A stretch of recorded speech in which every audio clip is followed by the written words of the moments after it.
Hoy retomamos la lectura de textos de Freud, una vez más. En esta ocasión vamos a trabajar o iniciar con Más allá del principio del placer.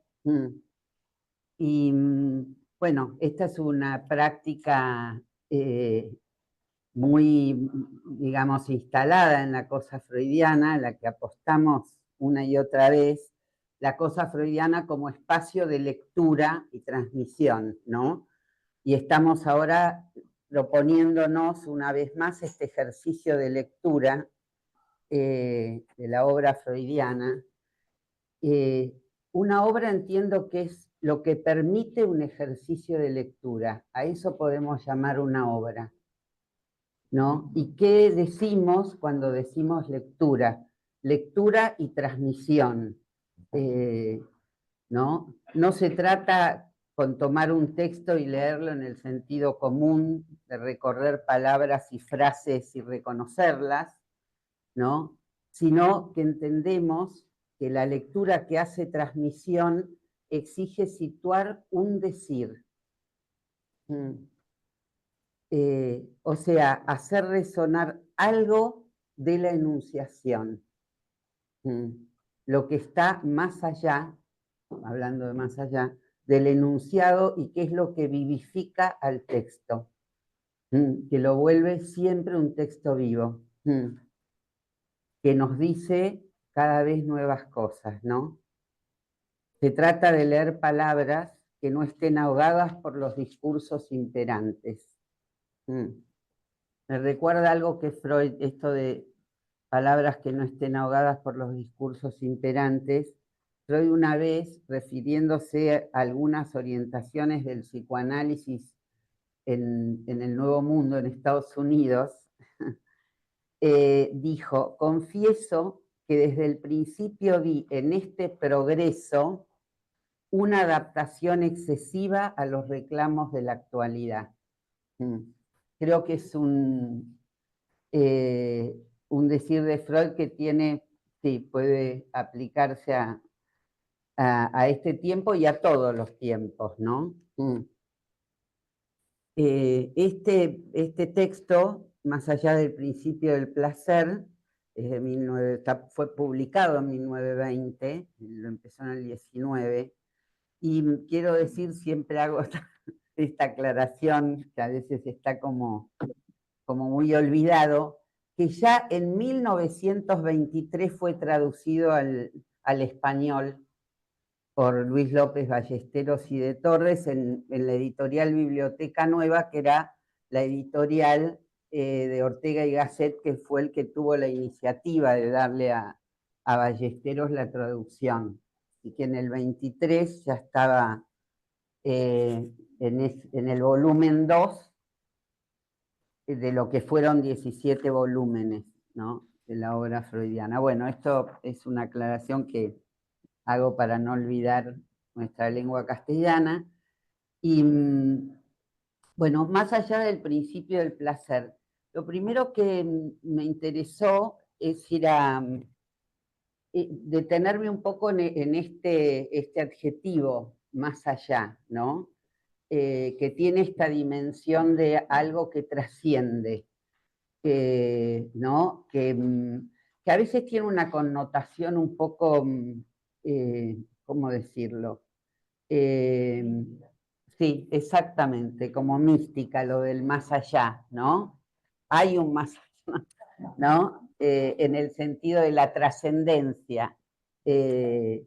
Bueno, y también, que bueno, justamente no se trata de eso para nosotros, al menos eso intentamos, que no se trata de un misticismo, y van a ver que no. Y también evoca la preposición y el prefijo meta, ¿no?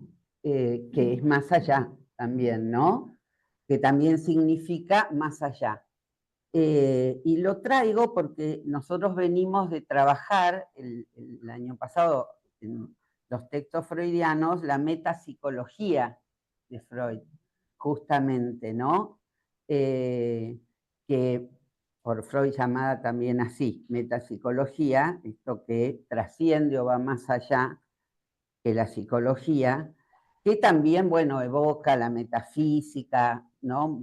Muchas cuestiones de otro orden, que en realidad metafísica, si bien se nombró así una rama de la filosofía, era el título de uno de los principales tratados de Aristóteles, ¿no? La metafísica. También, y acá solo lo menciono porque cuento un poco lo que se me iba armando, lo que me iba apareciendo, está la frase que Lacan es el que plantea que no hay metalenguaje, ¿no?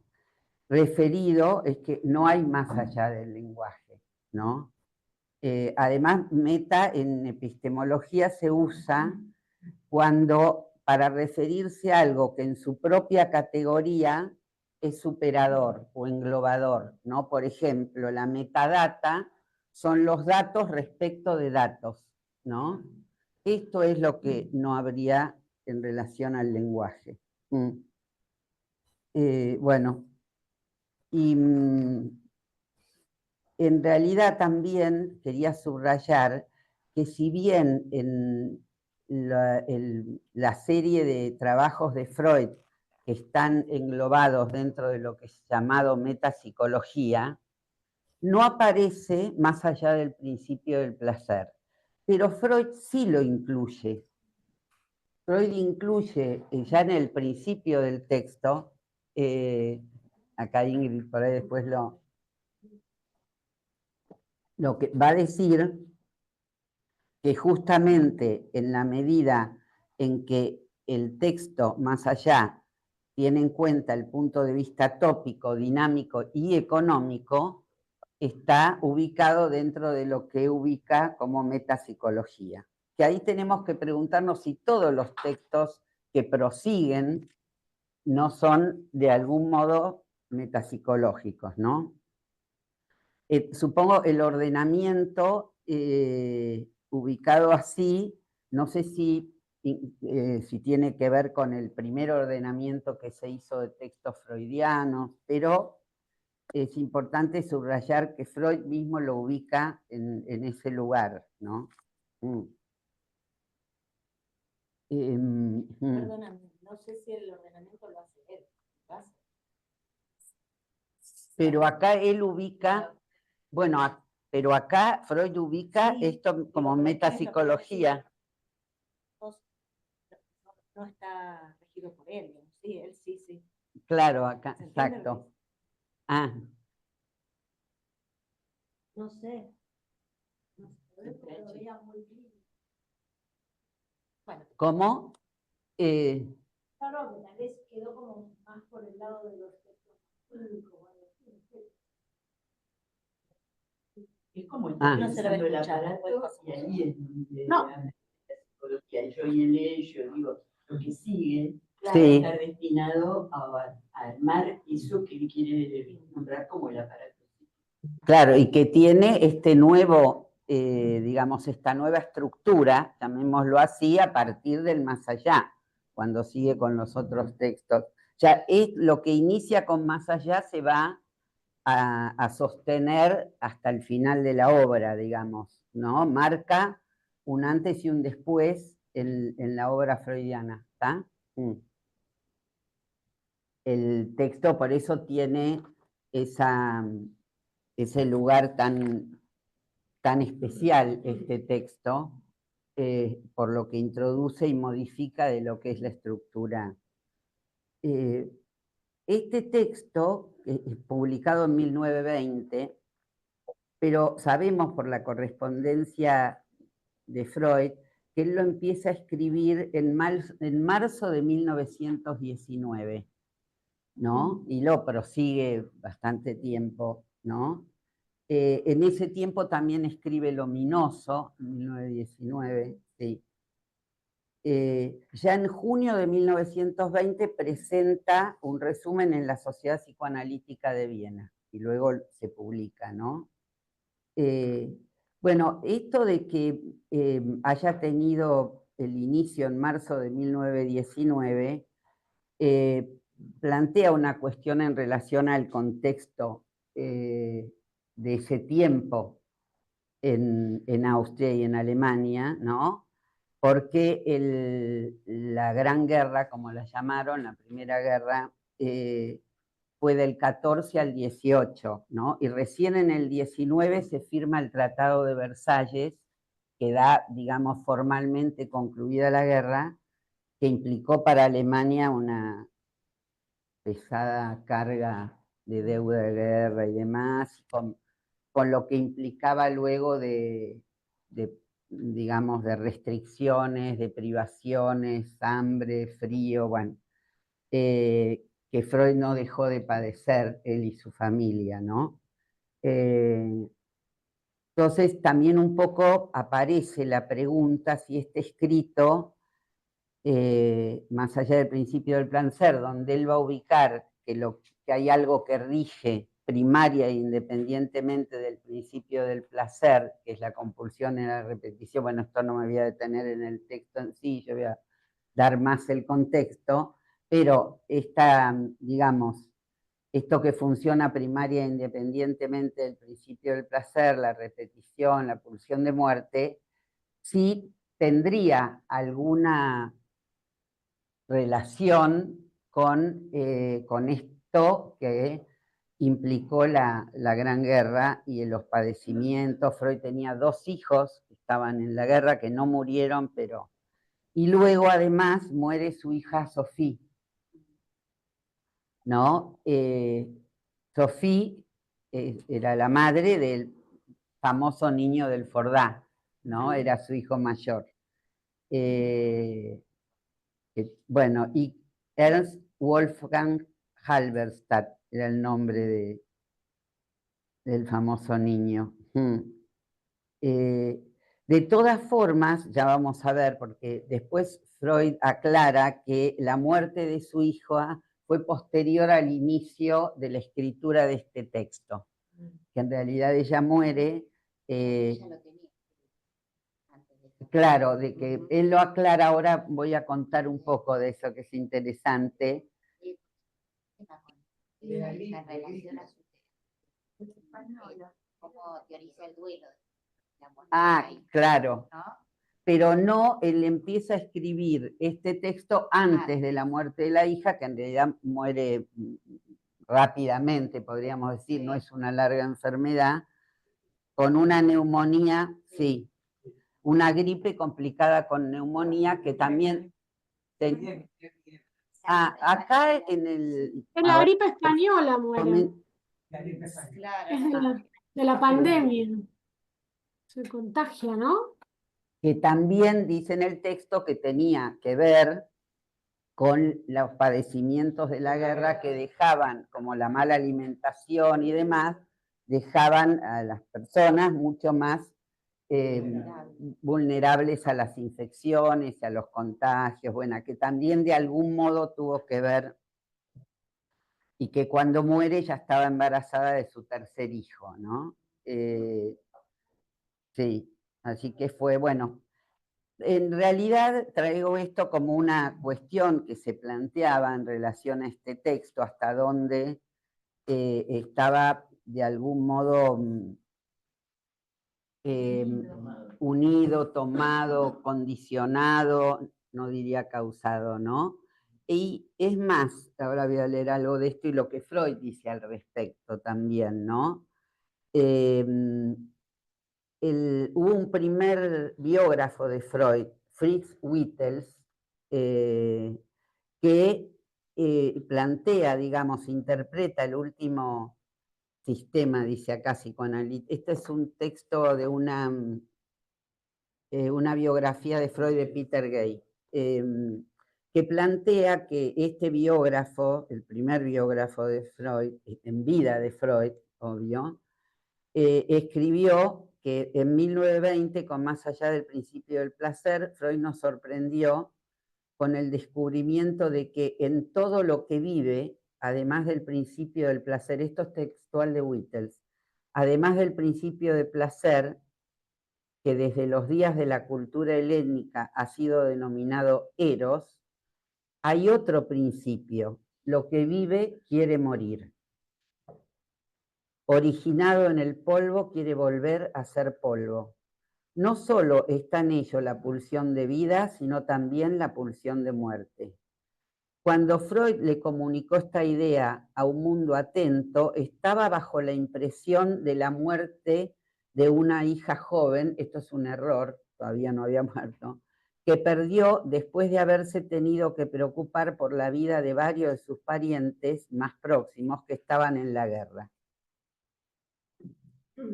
Esta explicación va a disgustar a Freud, que en realidad se había anticipado Wittels en 3 años y a principios del verano de 1920 le pide a Eitingon y a otros que atestiguen, en caso de ser necesario, haber visto un borrador de Más allá del principio del placer antes de que muriera Sophie. O sea que él se ocupa de deslindar ambas cosas y aclararlo, ¿no? Pero también aclara Freud, y esto es de Freud, muy interesante, ¿no? Dice, de haber realizado él el estudio analítico de algún otro que hubiera atravesado esas circunstancias, también habría establecido esa conexión, ¿no? Y aclara, Más allá del principio del placer, fue escrito cuando mi hija estaba todavía sana y floreciente. Lo probable, siempre con las frases tan especiales de Freud, aclara y le dice a Wittels, lo probable no es siempre lo verdadero. Entonces, esto en relación al marco y a lo que Freud planteaba en ese tiempo, pero lo que me interesaba también subrayar, si bien hay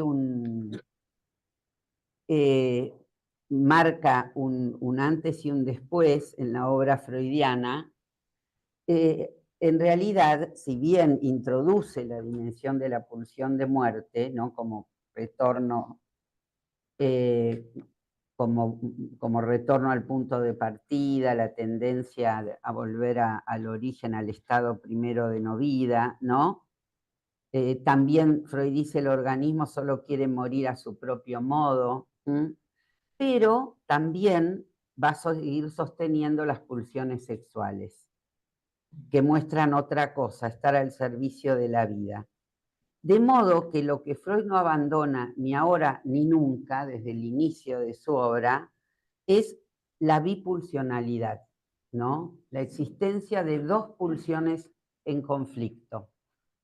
O sea que enlazadas y en conflicto permanente, ¿no? Esto es una constante en la obra freudiana, ya sea en los primeros tiempos, la primera tópica, se trata de pulsiones sexuales y del yo autoconservación, y luego, con Más allá, las pulsiones de vida sexuales y de muerte, eros y tánatos. En el intervalo, no olvidemos que está en Narcisismo, Introducción al Narcisismo, donde lo que va a distinguir es libido del yo y libido de objeto, ¿no? Planteando la extracción de la libido del yo, ¿no? Algo así como la expulsión del objeto del cuerpo, ¿no? Pero lo que siempre ha sostenido, y me parece importante marcar esa continuidad, es la cuestión de que siempre está esa dimensión de dos pulsiones en conflicto, generando todo lo que es el movimiento vital, ¿no? Bueno, creo que ya estoy en tiempo, ¿no? Sí, cualquier cosa luego, sí. Ah, cierto. Pero a ver cómo es. A ver. Bueno, yo voy a hacer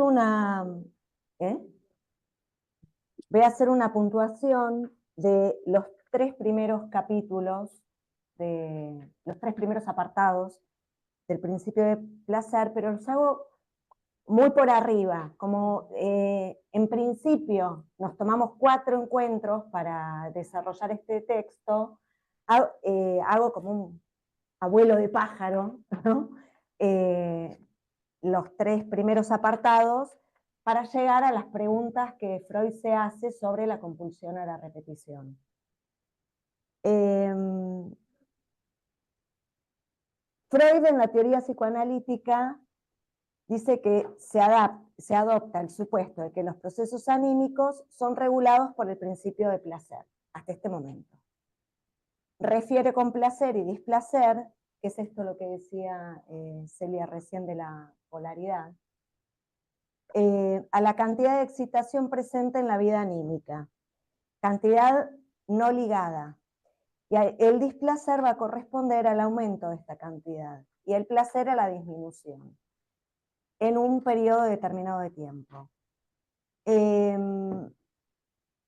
Los hechos que lo llevan a él a creer que el principio de placer rige la vida anímica se apoya también en la hipótesis de que el aparato psíquico intenta mantener la cantidad de excitación lo más baja posible, o por lo menos constante. Y todo cuanto incremente esa cantidad de excitación será sentido como displacentero. El principio de placer se deriva del principio de constancia y se remonta a los comienzos de los estudios de Freud y a los aportes de Breuer en los estudios sobre la histeria. Allí los define como tendencia a mantener constante la excitación intracerebral, el principio de constancia.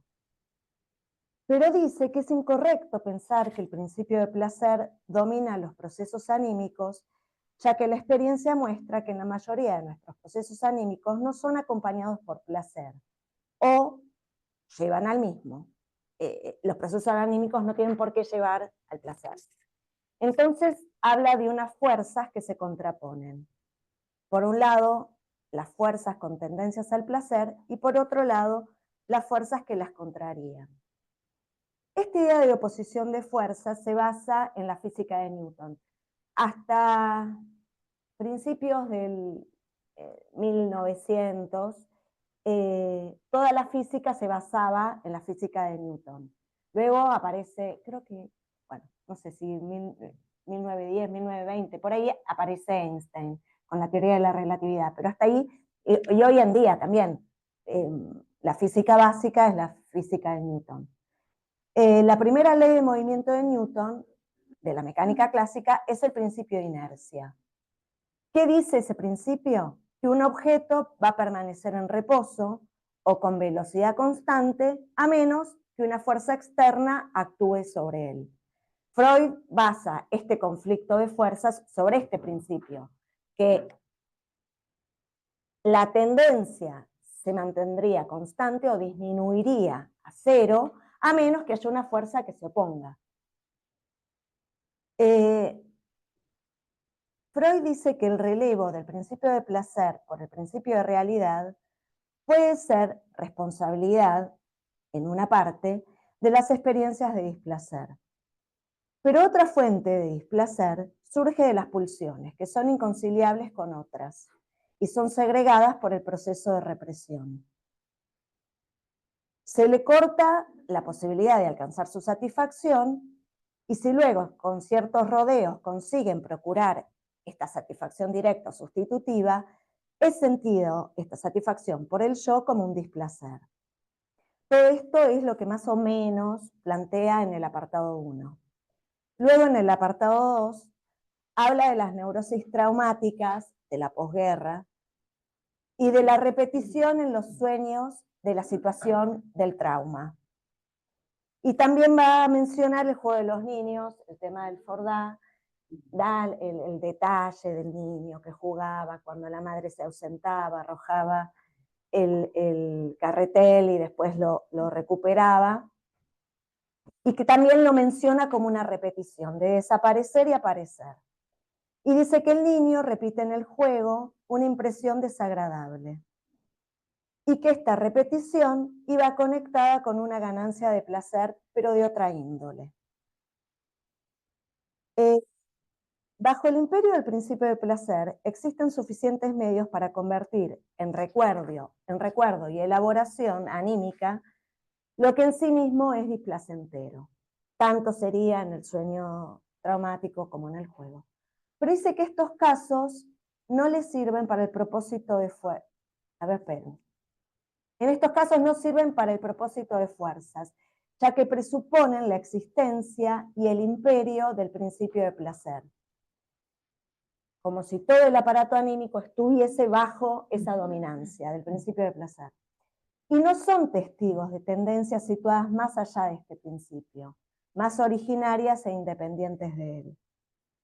Entonces después, en el apartado 3, empieza a aparecer el tema de la compulsión de repetición. Habla de la repetición de lo reprimido como una vivencia presente, en lugar de recordarlo. Habla de las neurosis de transferencias y dice que el paciente muchas veces en lugar de recordar, vive o revive en la situación con el analista esa situación traumática pasada. Dice que hay una sustitución de la neurosis por las neurosis de transferencia. Hay una compulsión de repetición que se exterioriza en el tratamiento psicoanalítico. Lo inconsciente, lo reprimido, no ofrece resistencias a los esfuerzos de la cura. Dice que esta resistencia viene desde otro lugar. La resistencia proviene de los estratos, de los mismos estratos que llevaron a cabo la represión, y pone en oposición lo consciente y lo inconsciente.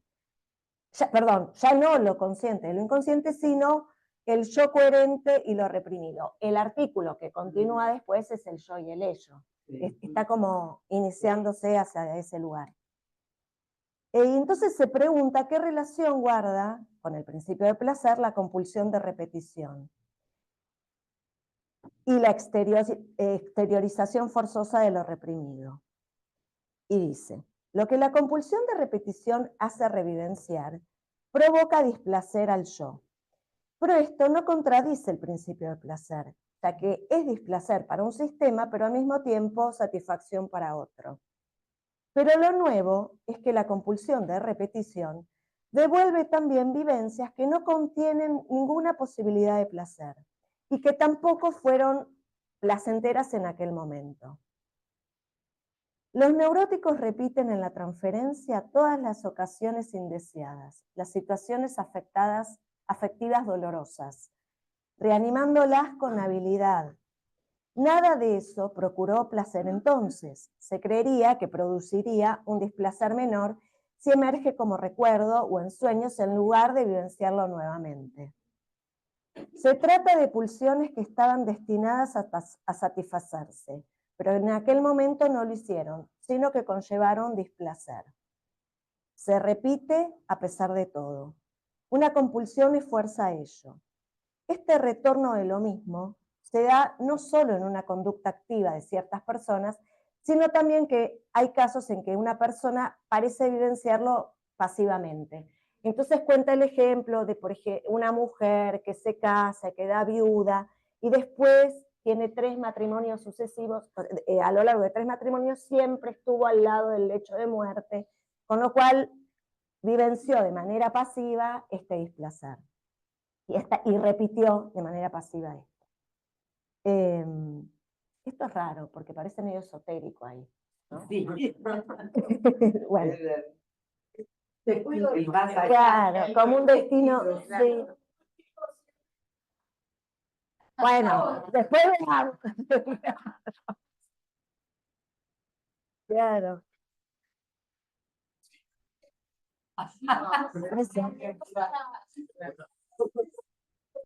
Claro, sí, sí.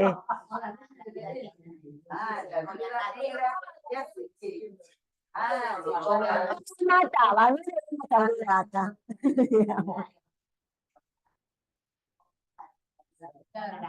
La araña, sí. Igual conseguía marido, eso, porque los hombres después de ese historial, pero bueno. Perdóname que yo todo esto arranca de que el nieto de Freud, todos los que no tienen el micrófono. ¿Se escucha si habla Marta o no? Más poquito. Después pasamos el micrófono y... Total, ya termino. Dice que si en lo anímico, entonces, existe una compulsión de repetición que aparece como más originaria, más pulsional que el principio de placer, nos gustaría saber algo sobre la función que le corresponde a esta compulsión, a esta repetición, las condiciones bajo las cuales puede aflorar y la relación que guardaría con el principio de placer. Porque hasta ahora Freud le había atribuido al principio de placer el imperio de todos los procesos anímicos.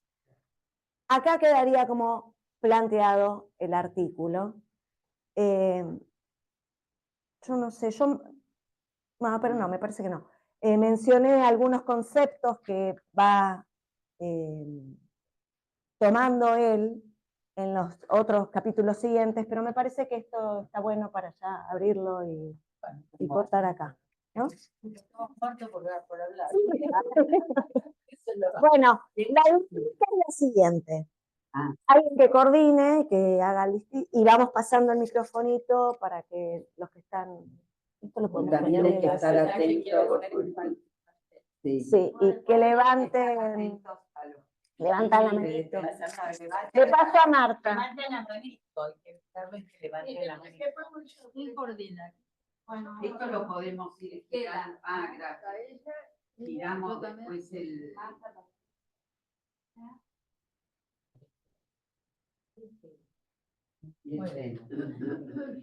Bueno, lo mío no es un agregado porque en realidad el nieto de Freud, que le sirve para pensar el famoso caso del Fordá, le sorprende a Freud que ese niño no llora ni se angustia por la partida de la madre, por la ausencia de la madre. O sea, le sorprende el principio de placer manifestado por ese niño.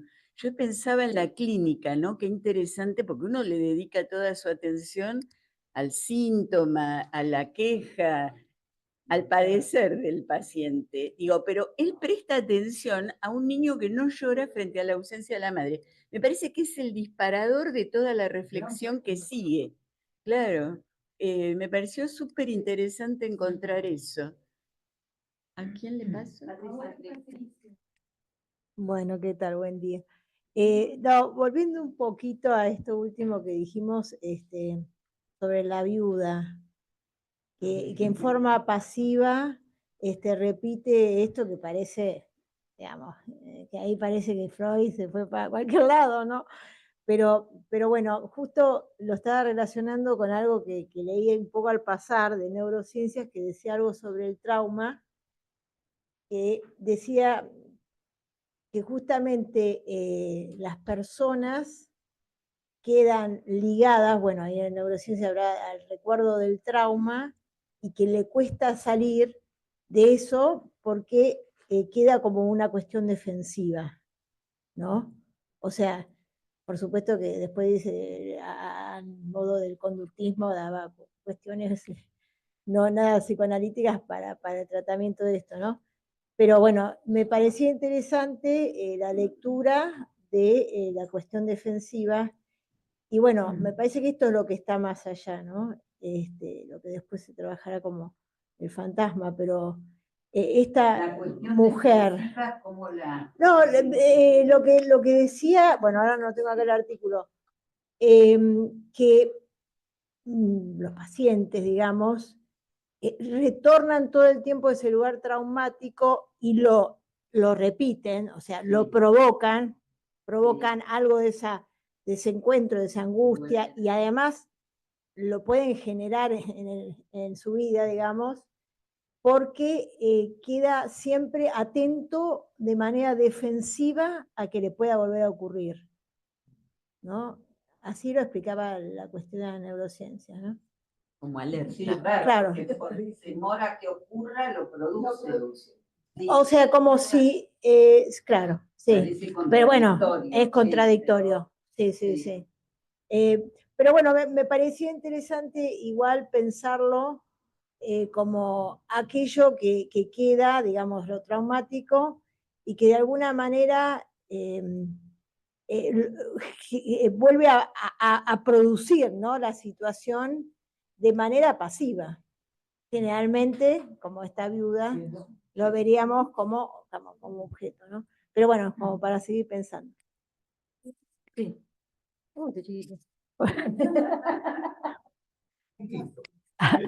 ¿Así? Bueno. Bueno, muchas gracias por la presentación, buenísima. Yo voy a traer algo que es del seminario de un otro al otro que trabajamos los 2 años anteriores, donde Lacan dice en un momento dado acerca de la construcción discursiva de Freud, ¿no? Tomando cómo construye Freud su discurso. Y voy a tratar de ser muy sintética. Lo primero que encuentra Freud, que es un descubrimiento extraordinario, es que el síntoma de sus neuróticos, el síntoma sufriente, tiene como otra cara, que es una satisfacción.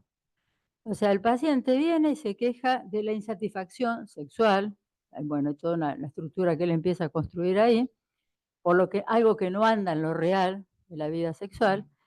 Muy bien, se queja de la insatisfacción que sufre, pero a medida que Freud va trabajando y ya comienza con el principio del placer, el objeto perdido de la satisfacción, da el paso siguiente, que es este más allá, que ahí sí hay un paso epistemológico, se diría, que es encontrarse con que se trata del campo de la repetición y del goce. ¿Qué hay? En la estructura del síntoma, la dinámica del síntoma, una fuerza que lleva a la repetición y que tiene que ver con un goce. Bueno, lo dejo acá para que continuemos. Sí, yo iba justo a eso, ¿no? Porque la pregunta sería, ¿cómo se anudaría el principio del placer con el masoquismo?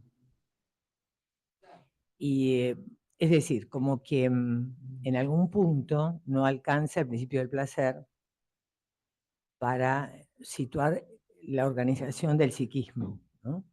Habría otras cuestiones, ¿no?, que tienen que ver con, bueno, este tema donde el sujeto pasivamente, lo traumático sería este lugar donde el sujeto aparece pasivamente recibiendo, es decir, pegan a un niño, ¿no?, siendo de alguna manera pegado, ¿no?, por una circunstancia que de algún modo le genera dolor, sufrimiento, ¿no? El principio, claro, el principio del placer significaría poder atravesar esta cuestión, olvidarla, no sé, no recordarla nunca más. Sin embargo, insiste. ¿Por qué insiste? Bueno, y seguramente insiste porque claramente hay una división en el sujeto, porque cuando vos decías, Patricia, que los tipos de la neurociencia dicen sí, porque la gente, es decir, la viuda busca, como si fuera consciente, hombres que están a punto de morirse porque les encanta la escena de estar ahí en el lecho de muerte. Él decía, bueno, por ahí lo ayuda como Gilla Murano con un tecito o algo por el estilo. Pero digamos, pero el enigma es efectivamente toda ella la que busca estar en el lecho de muerte? O hay justamente, me parece que el más allá del principio del placer es la continuidad de pensar la eficacia de la represión y la división, y la eficacia de lo inconsciente, ¿no? Sí. Quería decir, referido a esto que decís, Marite, si el trauma es depositado y es regido por el principio de placer, se supone que bajaría la intensidad, hablando de las fuerzas, ¿no? Bajaría la intensidad, iría a cero, o por lo menos constante, que eso no joda. Pero acá aparece la sorpresa de que no, que de vuelta insiste la repetición y con eso insiste una fuerza que causa displacer y que es lo que le causa pregunta. Sí, quería comentar algo en relación a todo esto, digamos, de cuál es, digamos, en Freud la novedad que introduce o que este movimiento en este texto, que introduce algo que no estaba supuestamente en la obra freudiana. Y algo de lo que traía Graciela vuelve a instalar esa pregunta, porque en Freud el síntoma siempre fue un nudo de sufrimiento y satisfacción. Pensemos en Dora, el síntoma de la fonía en Dora, que repetía la cuestión del padre y bueno, en la relación. Entonces, no es ahí donde puede introducir una diferencia el hecho de nombrar a la muerte como pulsión, darle a la muerte el estatuto de pulsión. Ahí hay una diferencia. Ahora, en la clínica, ¿dónde leemos? Bueno, Freud va a traer la compulsión de repetición, lo cual no está del lado del síntoma, ¿no? En principio, habría que plantear que no hay una diferencia entre compulsión de repetición y la vía sintomática, ¿no? Que siempre implicó ese nudo de satisfacción y sufrimiento que con Lacan nombramos goce, ¿no? Ahora, ¿cómo ligar eso a la compulsión de repetición? Ahí me parece, por eso aparece la cosa esotérica, como rara, pero que no. Y además quería subrayar esto, porque Freud se esfuerza en plantear que lo que él plantea más allá del principio del placer, y vuelvo sobre algo que ella dijo, no tiene que ver con lo padecido en la guerra, muerte de la hija, suicidio de Tausk, todo, sino con lo que él encuentra en el análisis, en el psicoanálisis. Tiene que ver con ese recorrido. Bueno, eso quería subrayar. Claro. Exacto. En la estructura. Bueno,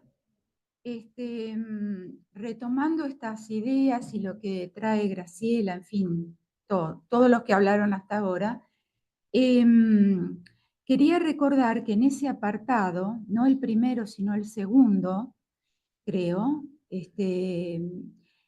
cuando comienza a hablar de la compulsión a la repetición, dice Freud que lo que se repite es lo que está en la infancia y es el complejo de Edipo. Bueno, entonces, no es que la viuda se va, mira bien y se va a buscar los que están a punto de morir por una herencia, qué sé yo, sino que eso que quedó como resto, que Freud dice es la sexualidad infantil, es el complejo de Edipo, eso queda, va a parar. Ahí yo me anoté el fantasma, en el sentido de que esta compulsión a repetir aquello que no puede ser elaborado. Dice ahí mismo Freud, ¿no? Entonces, sí, está el fantasma y después está lo sintomático, me parece, Celia, que es hacer síntoma con eso que quedó no elaborado. Más o menos así lo plantea Freud.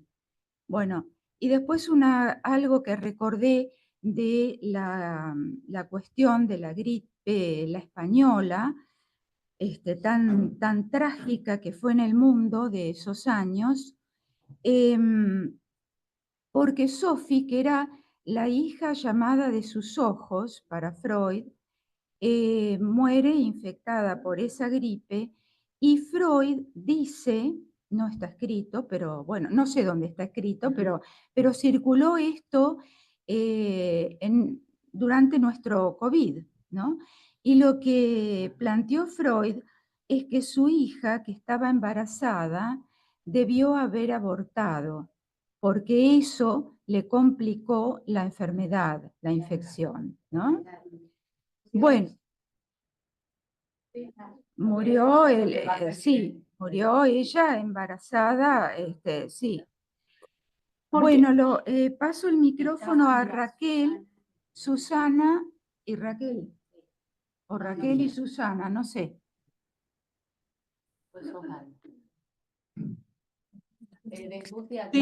Sí, ¿puedo hablar yo?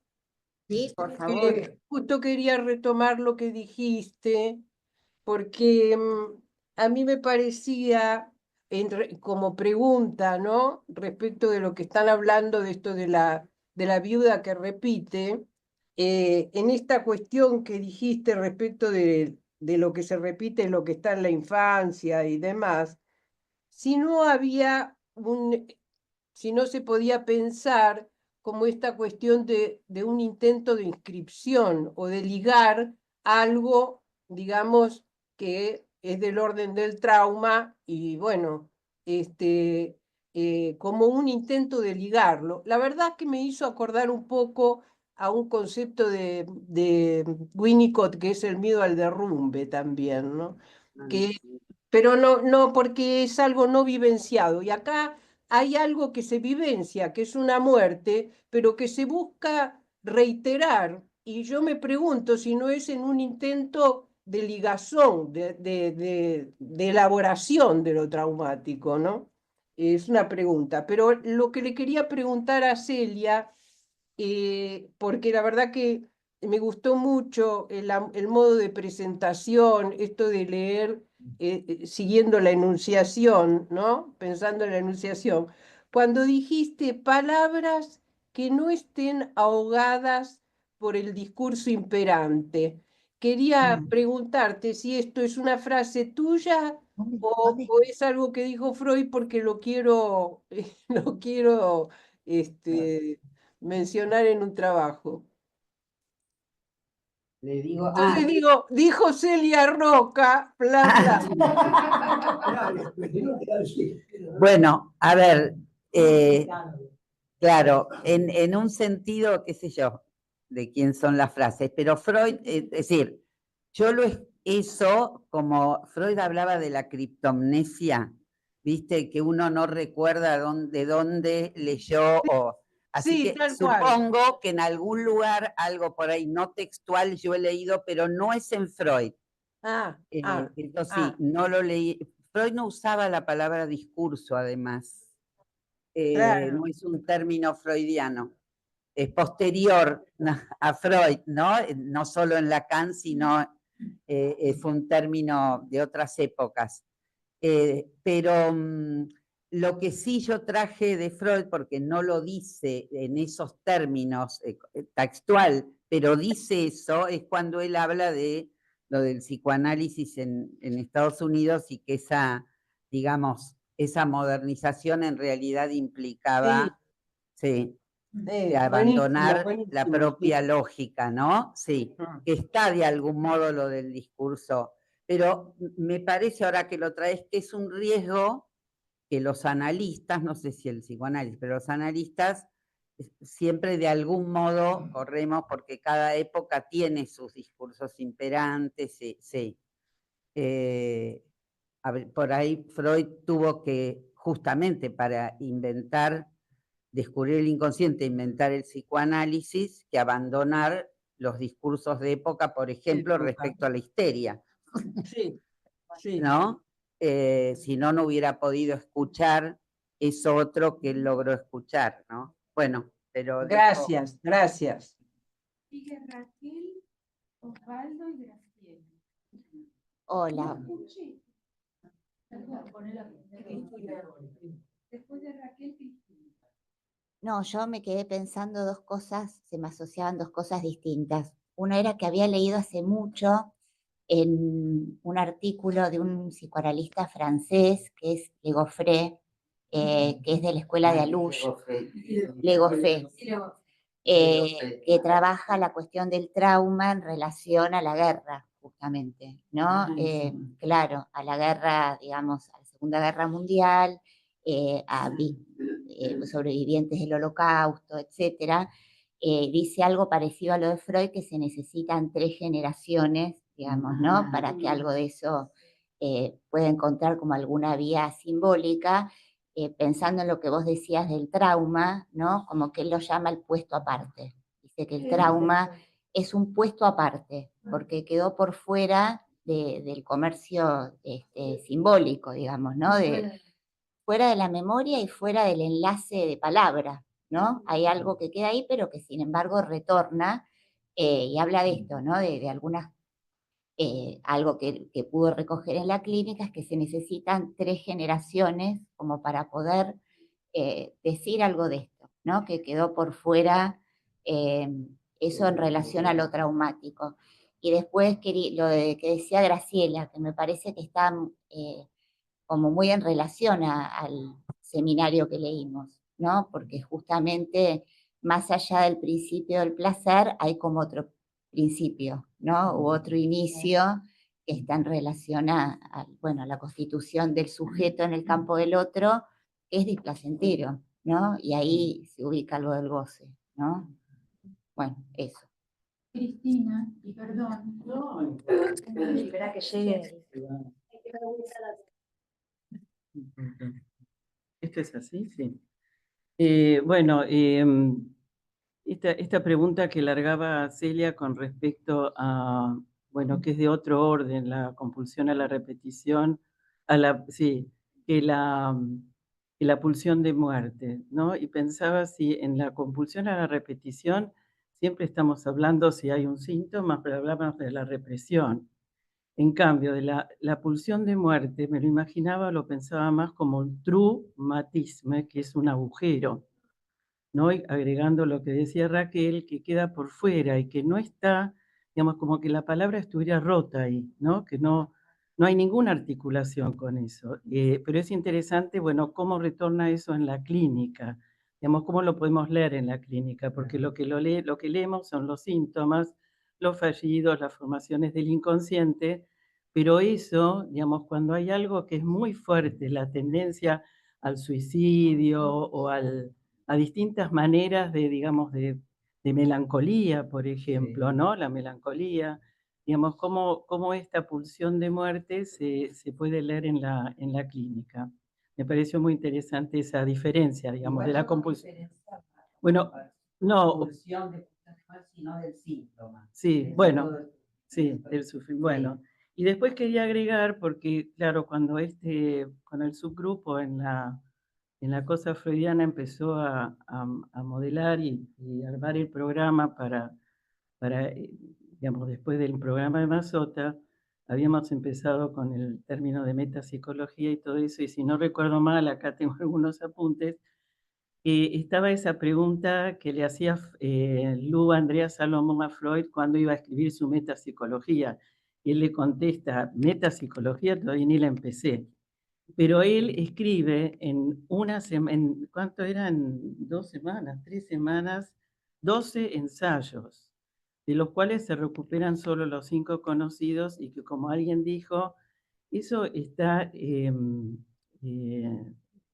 anotado en los libros por otros, por Ballesteros, no es él el que lo ordenó así. Y además eso lo podemos volver, digamos, no tiene trascendencia, pero sí, él usa la palabra metapsicología por primera vez en la adición a la metapsicología 1917, y que dice, el psicoanálisis posee un particular tipo de pensamiento psicológico que podría ser calificado de metapsicológico, porque él hace ahí la diferencia de la metafísica. Una de las maneras de nombrar la filosofía es la metafísica, entonces otra manera de nombrar lo que está haciendo es psicología, entonces él dice, bueno, más allá de la psicología, es entonces lo metapsicológico. Bueno, esto nada más. No, parece ser que no, quedaron y son 7. ¿Quieren que les lea cuáles son? Porque están incorporados. Es la conciencia, el miedo, histeria de conversión, neurosis obsesiva, neurosis de transferencia, sublimación y proyección. Esto... ¿Se recupera Ballesteros? O sea, ellos escriben sobre esto. No. Se puede leer entre líneas, entre otros textos. Claro. Queda entre líneas. Claro. Sí. Bueno, yo medio voy a plantear una cuestión que ya la vengo pensando y no se me mueve, digamos, no se me mueve de pensar. Que de alguna manera la toma Lacan, ¿no? La toma Lacan respecto de lo que es esta cuestión freudiana. Porque esta cuestión freudiana respecto del placer y del más allá del principio. Hay una cuestión. En principio, el principio del placer-displacer, porque van los dos juntos, principio del placer-displacer, está de alguna manera dentro de lo que sería la significación fálica. O sea, tiene que ver directamente con el falo. El falo es el que de alguna manera da argumento finalmente sexual, pero en relación también a muerte. Es decir, da argumento, ¿por qué sexual y muerte? Porque tiene que ver con la castración. Da argumento, digamos, a la posibilidad de argumentar incluso lo que es el síntoma concreto, ¿no? Es decir, un poco lo que vos decías del tema de dónde viene esta cuestión, viene de lo fantasmático, y lo fantasmático tiene que ver con esta cuestión. Ahora, digamos, hay una cuestión ahí planteada y que realmente yo no estoy de acuerdo, por eso quería plantear, no estoy de acuerdo con Freud. Es decir, es un poco el tema de la pulsión de muerte, digamos. No hay una cuestión, y eso lo plantea Lacan. Hay una frase creo que es en el 24, haberla escuchado. Yo la buscaría y la planteo. Porque no se puede, porque es falaz, esta es la palabra que emplea, es falaz plantear la cuestión de que hay una pulsión que sea de muerte. Es decir, cuando hay pulsión, necesariamente hay vida. Es decir, es una cuestión que tiene que ver con algo que se mueve en función de lo vital. Es decir, digamos, es entonces, no se puede compendiar pulsión, que es algo vital, digamos así por decirlo groseramente y rápido, que es algo vital, con aquello que tiende a la muerte.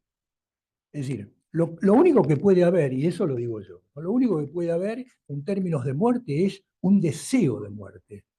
Es decir, ya es una cosa, ya si hay muerte, hay una cosa tomada ya por el fantasma. Es decir, ya tomada por lo fálico, en el sentido de que genera a un sujeto de deseo inconsciente que tiene ese deseo de matar a otro o de matarse él, pero no en relación a que dé cumplimiento a una pulsión de muerte.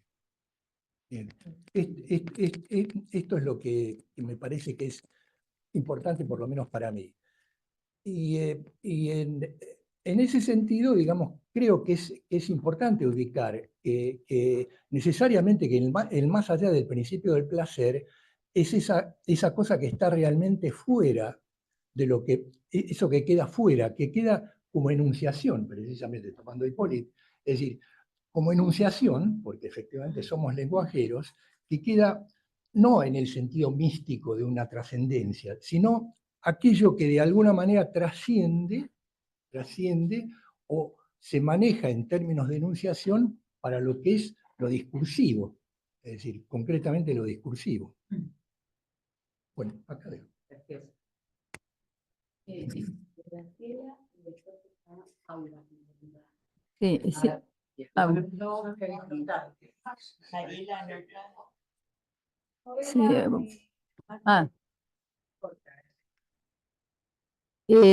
Sí, tomando lo que dice Osvaldo, quizá podríamos pensar qué quiere decir pulsión de muerte, ¿no? Digo, si es la muerte biológica o qué, porque de alguna manera, bueno, es más es más accesible pensar en la repetición y el campo del goce, porque empalma directamente con la concepción del problema de lo sexual, de la no conjunción sexual, que ya Freud ha encontrado, como decía hace un momento, en la razón de las neurosis, en el sentido de ese terreno de la insatisfacción, ¿no?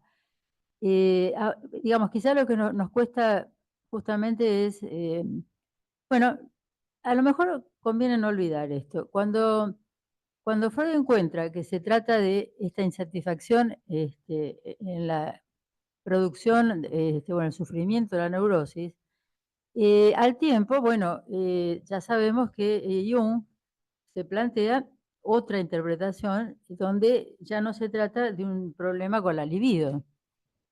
Y hay una frase que rescata también Lacan ahí, en este seminario de un otro al otro, no, la lógica del fantasma, perdón, donde Freud le dice, Jung, no tenemos que ceder en esta concepción de la libido, de la relación de toda esta cuestión neurótica, de las neurosis con la libido, para no caer en el fango del oscurantismo, en el fango del oscurantismo.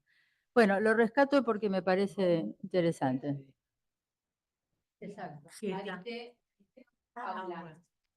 No, a mí, bueno, yo paso siempre el aviso del seminario, ¿no? Porque creo que Lacan le da una vuelta o construye, bueno, esta cuestión de lo real, ¿no? Que me parece que es aquello que nos tiene que orientar en la lectura de este tiempo freudiano, porque justamente lo que Lacan va a situar es que, digamos, si no contamos con esto que somos hablantes, pero hay algo en lo que nos acontece que queda por fuera de todo sentido, que entonces no puede terminar de quedar enlazado, ¿no? Anudado con lo simbólico imaginario, y es aquello que de alguna manera insiste para no cesar de no quedar escrito. Sin embargo, contingentemente puede cesar de no escribirse, que es un poco la puesta en la clínica. Por eso cuando él habla de la metapsicología, es porque el psicoanálisis no es una psicología. Me parece que esto es lo más interesante. Es decir, el psicoanálisis no es una producción científica donde habría ciertas cuestiones que causarían otras, como es en la ciencia, ¿no? Bueno, si está nublado, quiere decir que las nubes en algún momento se van a chocar a los frentes y va a llover. Eso sería, ¿no? Nosotros no podemos, digamos, justamente esa lógica está perdida, porque justamente lo real es aquello que impide que uno pueda anticipar nada, ¿no? Por eso esta cuestión enigmática de no entender por qué aquello que hace sufrir tanto, como fue en su momento lo traumático, insista, tiene que ver con esta dimensión de aquello que escapa al sentido, al principio del placer es lo que nos conduce después a organizar la significación fálica, ¿no? Pero hay un más allá, ¿no? Que tiene que ver con el concepto de goce y el anudamiento del goce con lo real. Creo que por eso ahora vamos a ir al 17, esto se va todavía a formalizar mejor, ¿no? Bueno. Paula, te toca abrir tu micrófono. Bueno, a mí me parece que en tan poquitos puntos dice un montón, ¿no? Y habría Fuerte, si como... podés hablar bien fuerte. A ver, ¿me escuchan? Sí, no, que digo que dan ganas como de ir tomando párrafo por párrafo, porque es como tanto lo que dice, ¿no? Pensaba, bueno, fui anotando algunas cosas, pero fui agregando a medida que fui escuchando los comentarios, porque a mí me llama la atención, me sorprende cómo él puede empezar a pensar esta cuestión, trae en estos primeros puntos los sueños traumáticos y el juego en la infancia, ¿no? Donde ahí él ubica lo que intenta entrar en la inscripción, o bueno, yo lo pienso como en el circuito pulsional, ¿no? Me parece interesante esta aclaración que hacías, Osvaldo, que la pulsión la palabra pulsión es contradictoria a pulsión de muerte, ¿no? O a la muerte, porque si es pulsión de vida, que me parece que es algo para pensar. eh, Porque además él lo que trae es que los sueños traumáticos y el juego en el niño están intentando ahí hacer entrar en circuito algo que no entra, o como decía Susana, escribir algo que es del orden de la ausencia, ¿no? Bueno, de la muerte o de lo terrorífico de la guerra, en el caso de los sueños postraumáticos, y en el caso del niño, en el Fordá, hacen escribir algo del orden de la ausencia del objeto amado, ¿no? Bueno, la madre no lo trae así. Y pensaba en esta diferencia que él hace de la angustia, el miedo y el terror, y cómo la angustia protege del terror. Y esto que hemos hablado en algún momento en el grupo de niños respecto de los terrores nocturnos, cómo la angustia es una conquista del aparato, lo voy a decir así, digamos, ¿no? Y pensaba en la diferencia entre el dormir, que posibilita el sueño, el despertar de la pesadilla, y cómo el terror nocturno en el terror nocturno los niños o quien padece también no se despierta, ¿no? Lo padece el terror como algo que no, lo voy a decir así, que no sé si está bien, pero como algo de lo no conquistado aún en el desarrollo de la estructura, no sé cómo decirlo, pero que no posibilita que alguien despierte de ese sueño y padezca el terror porque psíquicamente todavía no puede, no está habilitado el sueño, ¿no? Porque no entró en circuito, me sale decir. No sé, estoy como diciendo palabras que se me vienen para tratar como de entender esto. Eh, bueno, nada, eso, nada, por ahí era para pensar. Hola. Yo querría retomar algo que decía Graciela para volver a algo que dijo Osvaldo, con lo que me parece que no estoy de acuerdo.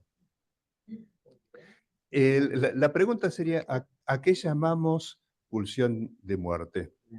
Tal vez sea interesante preguntarse, porque es en parte concuerdo con lo que decía Osvaldo. Lo pulsional en sí mismo nos lleva a la cuestión vital, al empuje vital. Late. Claro. Y la noción de muerte parece ser algo contradictorio. Ahora, yo creo recordar, haber leído en Lacan, ya no sé dónde, algo así como que toda pulsión es pulsión de muerte. En el sentido de que lo que empuja, eso que late, busca la satisfacción absoluta. En términos freudianos sería volver a cero. Eso es la muerte. La cuestión es el límite, cómo aparece el límite, cómo se construye el borde. Evidentemente ahí tenemos que hacer entrar el complejo de castración, diríamos luego función paterna, por esa vía lo fálico, evidentemente, para que instaure un borde que haga vivible y civilizable esa pulsión. Pero a mí me gusta la idea de que toda pulsión es pulsión de muerte en este sentido, que empuja al cero absoluto. Yo creo que algo vislumbró Freud cuando tuvo que definir qué es el placer, porque en términos económicos él decía, bueno, exceso de estímulo es displacentero, el descenso del estímulo, el placer tendiente a lo constante o al cero directamente. Pero siempre hay ejemplos que contradicen la definición. El placer sexual es un aumento constante que va acompañado del placer, pero nuevamente ahí aparece el borde de lo fálico para instalar ahora el límite. Me parece que la cuestión es cómo entra la cuestión del borde, del límite.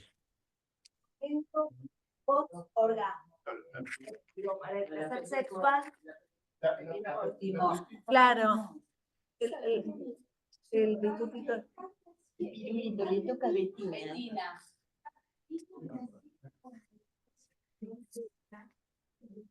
Yo, bueno, me quedo con algo que me genera pregunta, en realidad, es un comentario para abrir algo que me genera mucha pregunta, que es sobre el final del apartado 3, donde él ubicando más allá del principio de placer, lo que dice es que hay algo más originario. Entonces digo, a mí se me arma algo como más que más allá es más acá, ¿no? Y entonces en este más acá del principio del placer, él ubica la compulsión a la repetición, ¿sí? Como si ubicara algo en la compulsión de la repetición de un desamparo estructural, donde ahí hay algo de lo traumático que va más allá de la guerra, la muerte de la hija, ¿no? Porque si no nos quedamos con una idea, ¿no?, accidental del trauma y psicológica, y en esta compulsión a la repetición, que él ubica como elemental y también lo ubica como más pulsional, ¿no? A mí acá, bueno, esto, ¿no?, me genera como pregunta, ¿qué es lo que ubica? Porque es antes que el principio del placer. Dice más original. Más originaria que el principio del placer. Entonces digo, bueno, ¿qué es esto que pulsa más acá, no más allá, más acá del principio del placer?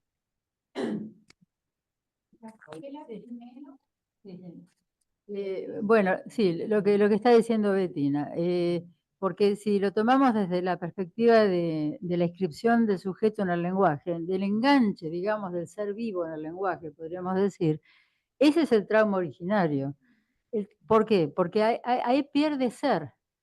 Entonces, pierde ser y lo único que queda es algo así como un principio de una marca que no llega ni a ser marca, de lo que propugna después, empuja para constituirse como rasgo unario, o bueno, será después rasgo uniano, etcétera, etcétera. Claro, que digamos, la existencia que sería la existencia para el sujeto de tener algo, ser algo, se podría decir. Y la repetición es, en principio, lo que inscribe ese rasgo.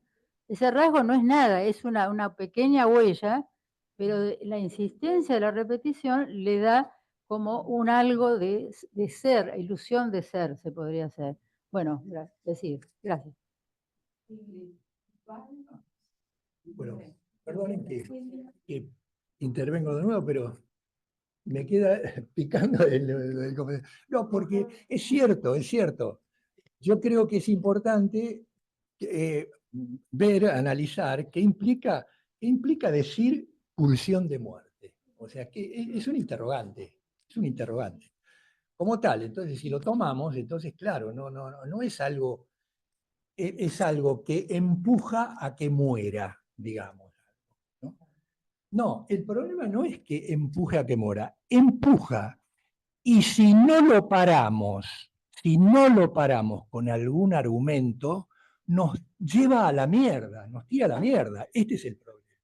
Bueno, pero ese es el problema. Pero no es que, no es que lleva a cero. No, nos lleva a la mierda, que no sé qué es la mierda. Pero no es cero, ojo. Claro, claro. ¿Se entiende esto? Entonces, esta es la cuestión. Esta es la cuestión. Es decir, ¿cómo le damos desde algo que no tiene que ver ni con psicología, ni con Newton, ni con Aristóteles? Porque lo que tenemos nosotros, lenguajeramente, es algo que va más allá de lo físico. Es decir, va más allá de la compacidad natural. Es decir, es a la compacidad natural a la que tenemos que o cortar o meter el dedo, agujerear para ser. ¿Y eso qué es? Bueno, es lo que yo digo, el deseo de existir. Es decir, hay una cuestión ahí, una cuestión que está en juego, que es cómo se mete lo humano en aquello que no es para nada humano, que no es ni físico-químico ni biológico. Atravesamos lo biológico, nos metemos en lo biológico. Ahora, ese meter el dedo o cortar, lo tenemos que organizar porque si no nos vamos a la mierda. Esto es lo que quiero decir. Digo una cosita que es más una pregunta. Voy a tratar de armarla. Pero cuando se hablaba de todo esto, yo pensaba, bueno, lo que no cesa de no inscribirse, fenómeno. Ahora, se me ocurrió pensar, y lo que no cesa de inscribirse, podría decirse así también, es el síntoma, pero también hay repetición. Pensaba si la diferencia es la compulsión, si la diferencia es ese más allá en el sentido de que no es placentero, pero hay algo placentero en lo que no cesa de inscribirse. Digo, lo Es placentero. necesario. Está en lo necesario. Bueno, por eso pensaba, bueno, porque se empiezan a mezclar todos los conceptos, digamos, pulsión de muerte, compulsión, repetición, goce, aparecen. Claro, claro. Bueno, está bueno porque yo creo que a lo largo de los encuentros, bueno, algo de eso ustedes nos van a decir hoy, que vamos a ir viendo todo esto, ¿no? Bueno, lo paso a Celia y... Ah, bueno. Bueno, sí, es cierto que hablar de pulsión de muerte es paradojal, ¿no? Totalmente.